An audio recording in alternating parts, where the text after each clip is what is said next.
एक छोटे से गांव में काली बुहिया नाम से मशहूर एक रहस्यमयी औरत रहती थी। उसका असली नाम किसी को पता नहीं था, लेकिन लोग कहते थे कि उसकी नहर जिस पर भी पड़ती, उसका कुछ न कुछ नुकसान जरूर हो जाता।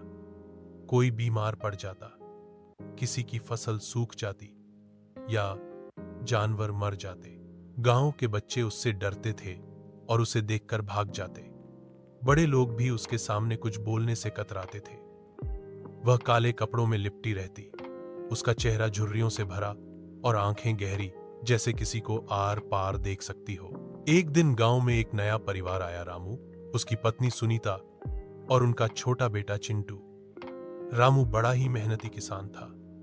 उसने गांव में सबसे अच्छी जमीन खरीदी और खेती शुरू कर दी। धीरे धीरे उसका खेत लहलहाने लगा और सब लोग उसकी तारीफ करने लगे। काली बुहिया ने जब रामू के खेत को देखा तो चुपचाप वहां कुछ देर खड़ी रही।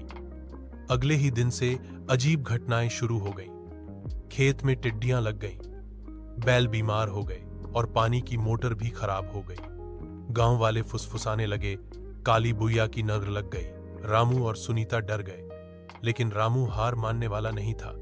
उसने गांव के बुजुर्गों से सलाह ली। एक बुजुर्ग बोले, डरने की जरूरत नहीं, बुहिया अकेली है, इसलिए कड़वी हो गई है, उससे बात करके देखो। रामू और सुनीता बुहिया के घर मिठाई लेकर पहुंचे। उन्होंने विनम्रता से कहा, दादी, आप हमारे खेत देखने आई, हमें अच्छा लगा, कभी हमारे घर भी आइए। बुहिया हैरान रह गई। सालों में पहली बार किसी ने उससे ऐसे बात की थी। उसकी आंखें भर आईं। उसने मिठाई ली और मुस्कुराई। अगले ही दिन बारिश हुई, टिड्डियां उड़ गईं और खेत दोबारा हरा भरा हो गया।